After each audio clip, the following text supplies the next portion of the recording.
Hello everybody and welcome back to how to do IELTS Task 2 for general and academic IELTS papers. This is part 3 of a 4-part video series. In video 1 we covered basic information about this part of the IELTS test. In video 2 we looked at different question types that you might get and the different structures that you could use for those question types. And today we're looking at exactly how your IELTS essays are marked. Also, in the next video, we'll be looking at the different stages of writing, which is really valuable as well. But today we're focusing on how your essays are marked. So, why is it useful to know how your IELTS essays are marked? Well, first, it means that you can give the examiners exactly what they want to see.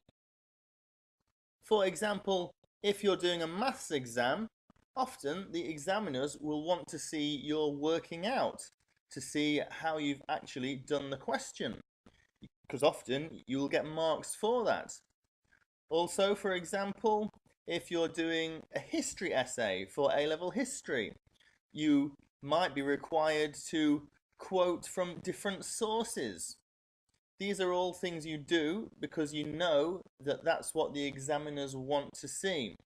So this gives you a really positive advantage in getting a higher score.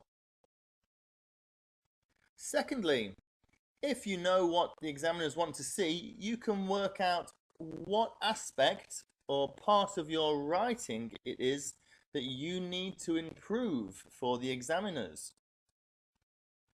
We've already talked about essay structure in the last video. It may be that now you're aware that you need to improve your essay structures and you can therefore do that. So once you know what you need to improve, you can then focus on improving that aspect or part of your writing. And that's really crucial to getting better. If you just keep on doing the same things over and over again, then clearly it's not always the best idea if you're getting the same band score over and over again. Fourthly, it stops you from wasting time doing the wrong things. I've known some students who thought that they needed to show off lots of different tenses and that they needed to use lots of different conditional sentences. So they would try and put them into their essays. This then read very unnaturally, and although they thought they were doing the right thing, they actually weren't. And finally, once you know exactly what the examiners want, you can actually quite rapidly improve your band score for your IELTS essays. This is quite a neat trick because to actually improve your English, normally it takes months, but you can improve your exam technique overnight. So this is something really cool that you should focus on. So, what exactly are examiners looking for then? And how does anybody know? Well, fortunately, the British Council, who part own the IELTS exam, have published this table here that you can see. It's simply called the IELTS Task 2 Writing Band Descriptors public version. So anybody can see this. You can find it yourself by Googling that title there and you'll find it. So what exactly are we looking at? Well, as you can see on the left side of the chart, you've got the different bands, 9 being the top, and then 8, 7, 6 going down. And across the top, we've got 4 different categories: task achievement, coherence and cohesion, lexical resource, and grammatical range and accuracy. These are the different areas that the examiners think about when they're marking your essay. And inside each box there is a description of what an essay will look like at each different level for those different areas. This gives us a really good guide as to what your essay should be doing to score highly in each of those different areas. Obviously, once the examiners have looked at each area of your essay, they'll be able to work out your band score. So it's really important that we score as high as we can for each of these areas. Now we're going to look at each of those areas and work out exactly what it is that the examiners are looking for. The first area we're looking at is task achievement. And task achievement basically means, have you answered the question properly? That's all it means. Have you answered the question properly? In the band 9 description there, you'll see in red it says fully addresses all parts of the task.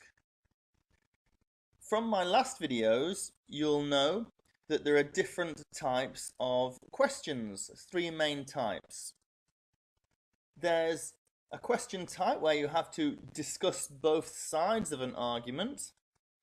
Now, if you only discuss one side of that argument, you haven't fully addressed all parts of the task, so you lose marks.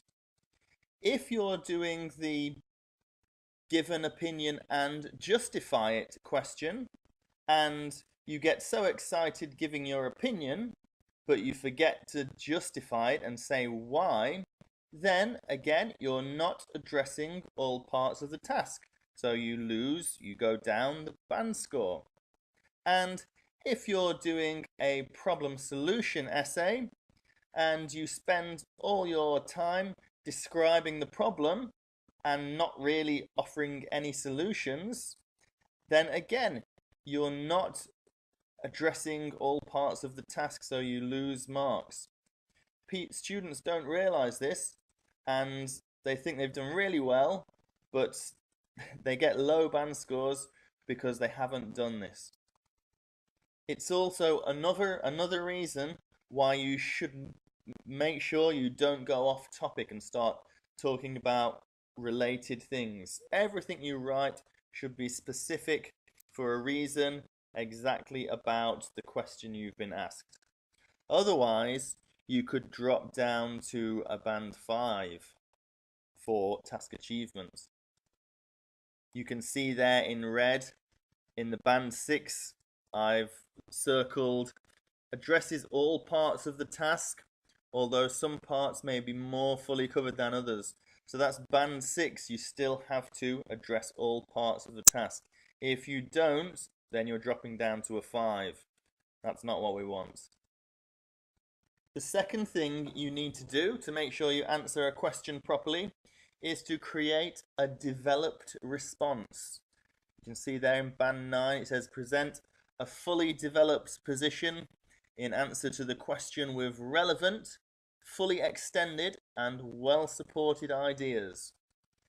That simply means that you need to support your ideas, support your main points with relevant or specific evidence, experience, could be your own experiences, examples and explanations. If you're just writing a series of different points, then you're not expanding on each of those points. You're not developing those points. This is going to seriously affect your band score. So, if you're inadequately developing your points, you can see in the green box in the band level 6 is where you're getting to. This is often where students struggle. They need to develop their points more by giving evidence, explaining their experiences, giving examples, and more explanation. The next area that we need to look at is that of coherence and cohesion. This simply means, does your essay flow naturally? Now, what does that mean? How does an essay flow naturally? Well, an essay flows naturally when it's written in the way that an educated native writer of that language would write it. And all native speakers of English that are educated would write it using a structure similar to the ones that I showed you in the last videos. This means that your essays will be logically organized in a correct logical structure and your ideas will flow. When an essay is written in this manner, nobody reads it and reads the first paragraph and thinks, there's something not quite right there. They haven't introduced something. Or they get to the second paragraph and it's starting to summarize the main points, or doing something else that doesn't seem to quite fit. If you use a logical structure, then the reader doesn't actually notice the structure. It's just there. It's not odd. It doesn't feel or sound odd when you read it. That's what we're aiming for. Part of this, of course, is writing in paragraphs and putting them in the correct order. Now, you must write in paragraphs. That's the only solid rule I'm going to give you. You must write in paragraphs. And each paragraph should contain one main point with supporting evidence or explanations. Now, also, paragraph linking is important. You could use something along the lines of topic sentences that work well together in pairs. For example, I might start a paragraph by saying, many people are of the belief that, etc., etc. And then the following paragraph might contrast that, starting with the topic sentence. On the other hand, there's also a body of movement that says, etc., etc. There, those two topic sentences work well in a pair because the second topic sentence acknowledges or shows that it's giving an opinion that is in contrast to the first. That is paragraph linking. That shows that a paragraph is following on naturally from the previous paragraph. Next, you can see in the green box there that it says for band 7, uses a range of cohesive devices appropriately, although there may be some under or overuse. So a cohesive device is basically linking words. You're probably familiar with words like therefore, even though, although, however. It's those type of words that link together ideas normally within a paragraph.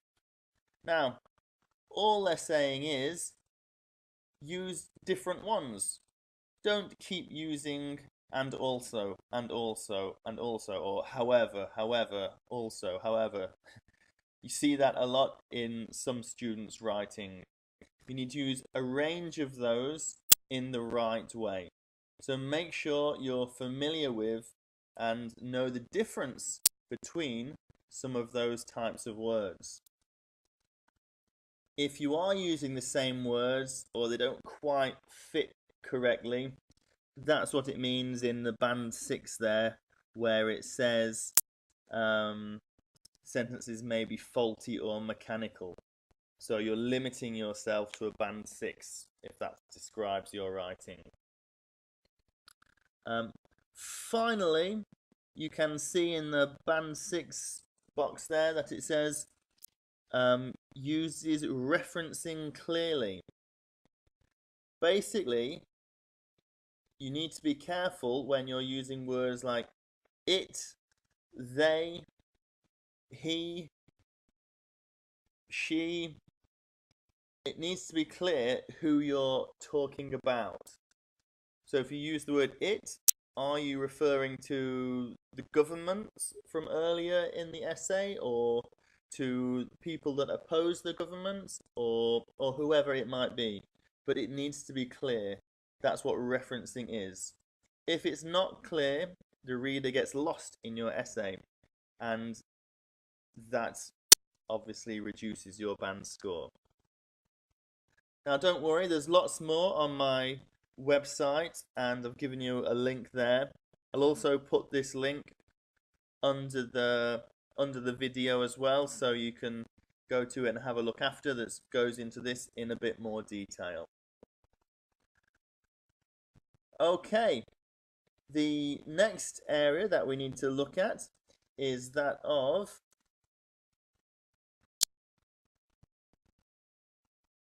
lexical resource.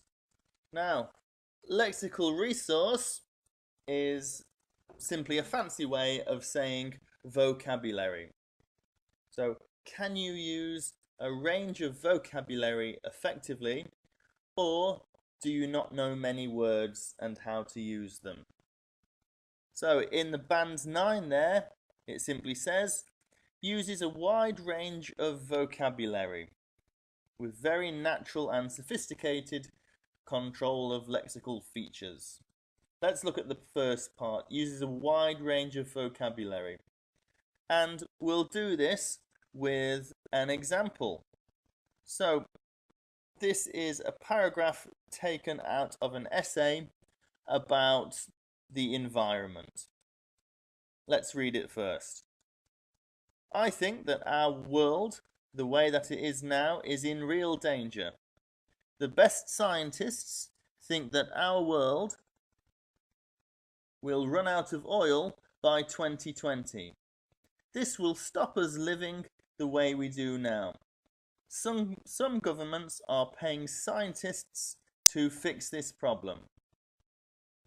Okay, so there's nothing massively wrong with the vocabulary here, but let's analyze it and see if we can make it a bit better.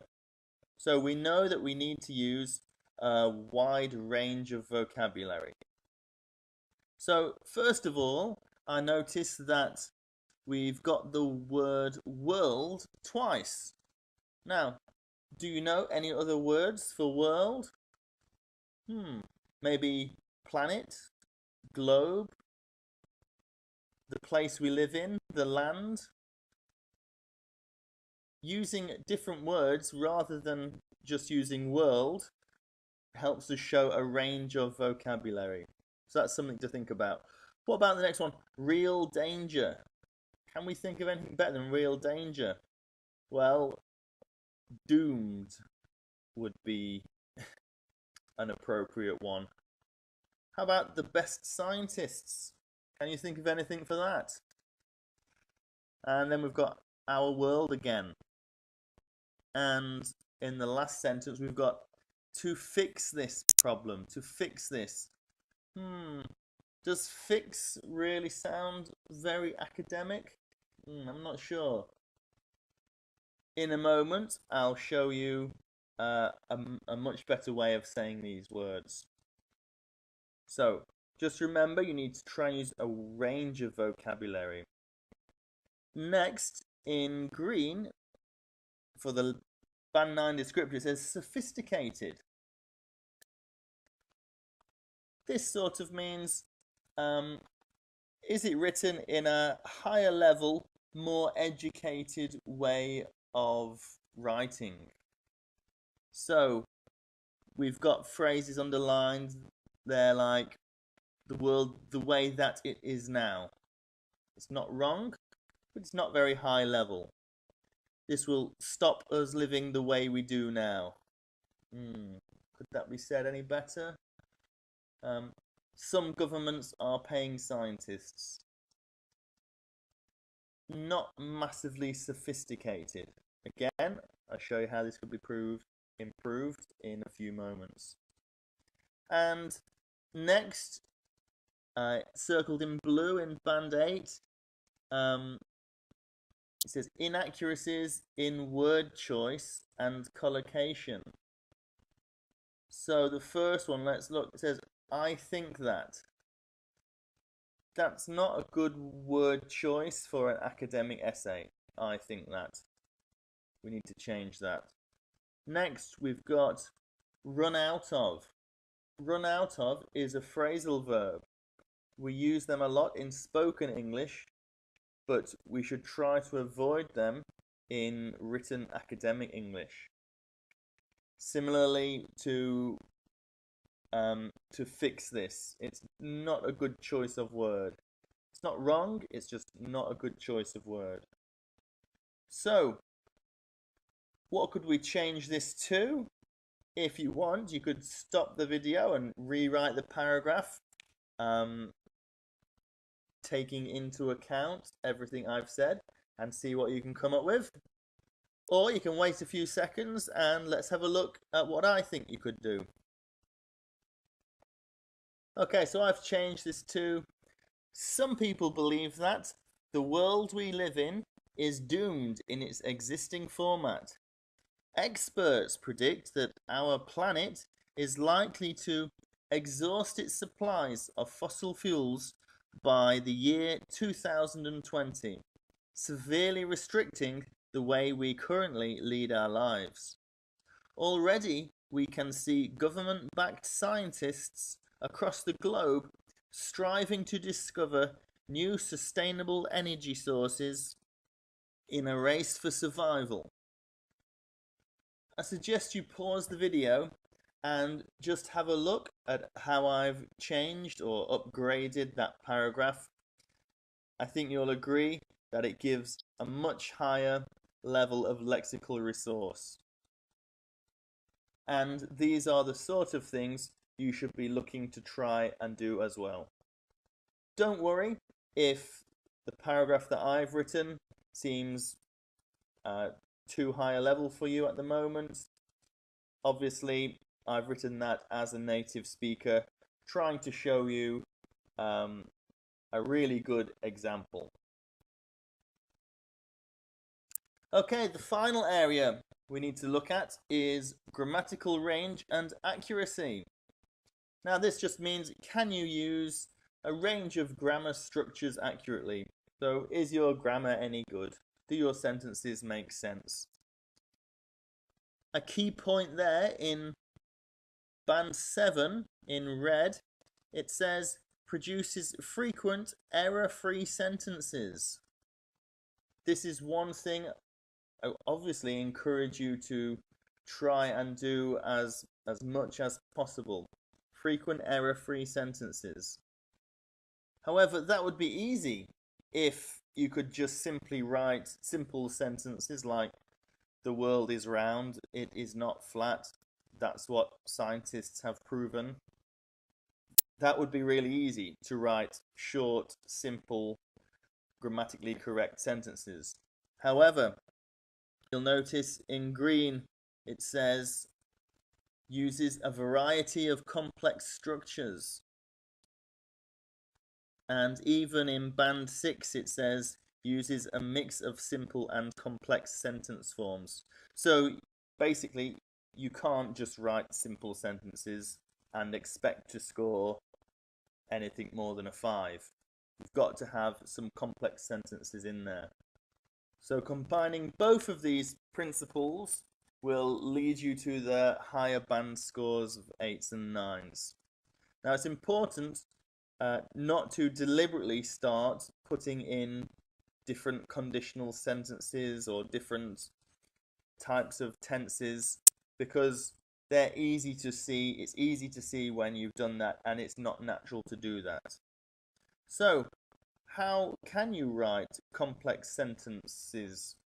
Well, actually, it's not as difficult as you might think. Take a look at this simple structure. Example number 1, many governments around the world do not consider pollution to be a problem. Full stop. This is why they keep developing regardless. Now, that's just 2 fairly simple sentences. Now, to make that into a complex structure, all you need to do is this. Many governments around the world do not consider pollution as a problem, comma, which is why they keep developing regardless. So, all we've done is link 2 pieces of information into 1 sentence. That creates a complex structure. That's the basic, most easiest way to create a sentence that is more complex. Let's have a look at another one. Some governments are concerned about pollution. Full stop. This is why they have introduced certain regulations. And again, let's turn these 2 simple sentences into a complex structure. Some governments are concerned about pollution, which is why they have introduced certain regulations.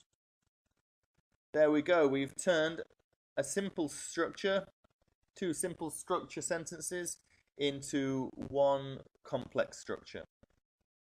That's the type of thing we're looking for. There's more on my website about this, so please don't think that that's all the help I'm going to give you. There's lots more at IELTSfreeway.com. Okay, and finally, let's finish with a quick quiz. Let's see what you've remembered. So question number 1, can you remember 2 reasons why knowing how your essays are marked is useful? Pause the recording, have a quick think. Hopefully you came up with something like it allows you to give the examiners exactly what they want to see, or it helps you to focus on improving part of your writing that you know is not quite good enough, and it stops you from wasting time doing the wrong things, or that perhaps it can rapidly improve your score. Question 2, why is task achievement important? Well, basically, it's one of the areas your essay will be marked on, and you need to make sure that you fully answer all parts of the question to get a good task achievement band score. Question 3, what is the main way to give your essay coherence and cohesion? Pause and have a think if you need to. Well, basically, using the structures that I gave you in video 2 and using a variety of linking words and phrases. Question 4, true or false? You cannot repeat the same word more than once in your essay. Well, that is of course false. You can use the same word as many times as you want, but if you can use a variety of synonyms, that is likely to score you higher marks for lexical resource. Okay, well done. We've got to the end of that, and I hope you found what I've told you about today useful. This is quite a long video, so you might want to bookmark it, share it, like it, so that you can find it easily again, or that your friends can also benefit from it. And I hope to see you in video 4, which is the writing process. This shows you how you can manage your time effectively and get the highest band score in the time given. Okay, I look forward to seeing you then.